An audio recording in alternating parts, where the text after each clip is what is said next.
Hey, what is up, guys? The Strong Boys 19 here.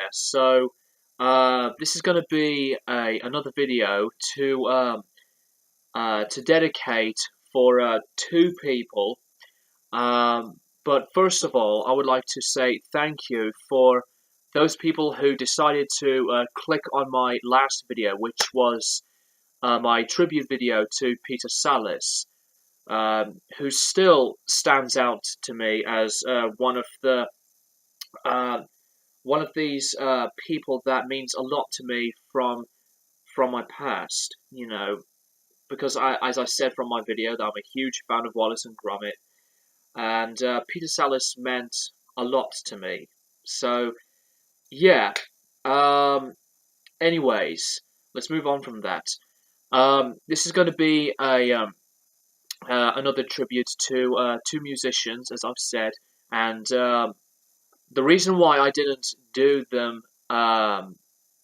when they happened, it's because that I just didn't have time to do my tribute videos for these two musicians on the exact dates when the news struck.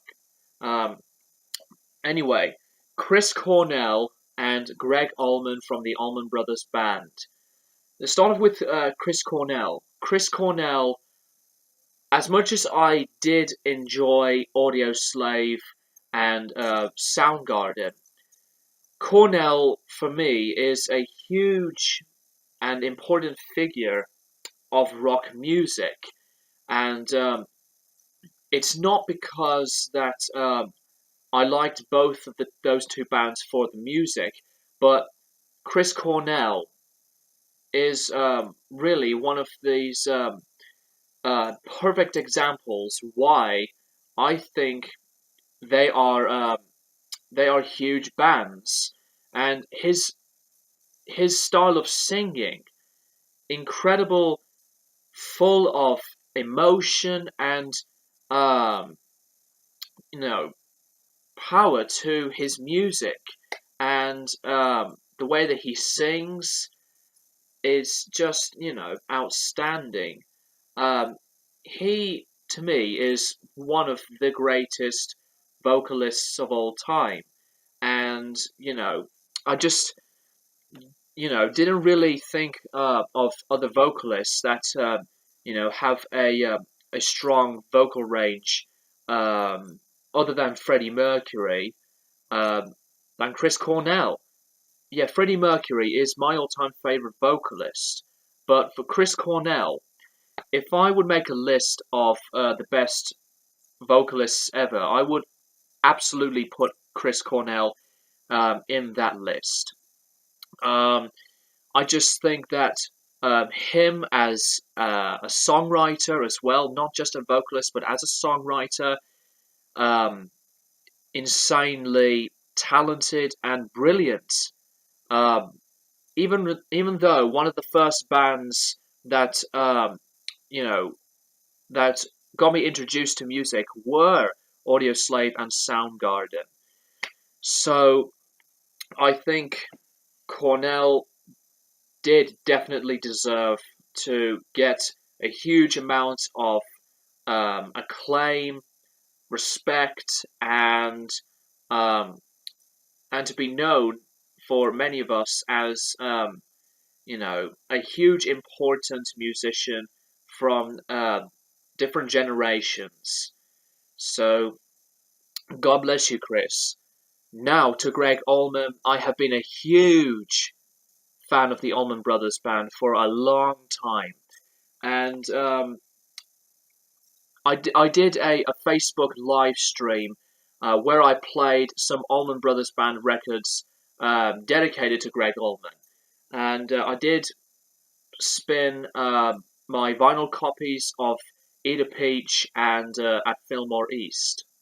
Um, and I think Gregg Allman is an influence on me, not because it's the Allman Brothers. I mean, Dwayne Allman, his brother, to me is one of my biggest heroes as a guitarist.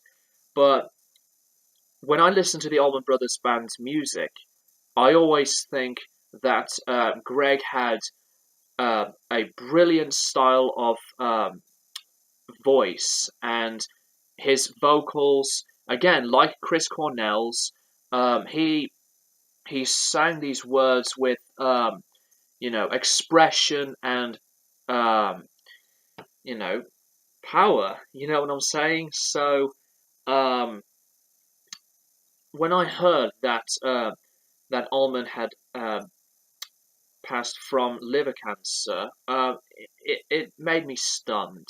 I just, you know, obviously could not believe it. But Gregg Allman is another one of these musicians that has been hugely influential, not for the Allman Brothers Band's music, but for him as a songwriter.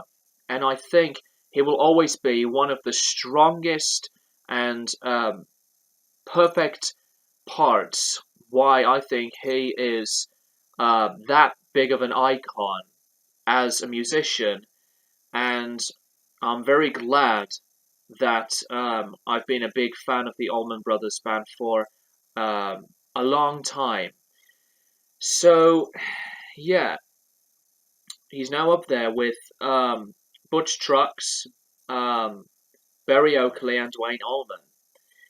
And there's just a lot more words that many people can talk about. Why Gregg Allman to me is a big part of rock music, not just the blues, but for rock music in general. And I will always cherish Gregg Allman's special talent and a huge part as a musician. So that's really all I got to say. God bless you, Gregg Allman. And I'm glad that I've done this video right now because I don't want to go on because it's like 7 minutes. But I have more videos coming up, so I'll keep you posted with that. And I will post them to my channel. Thank you guys for watching, and I will keep you guys posted for more videos in the near future.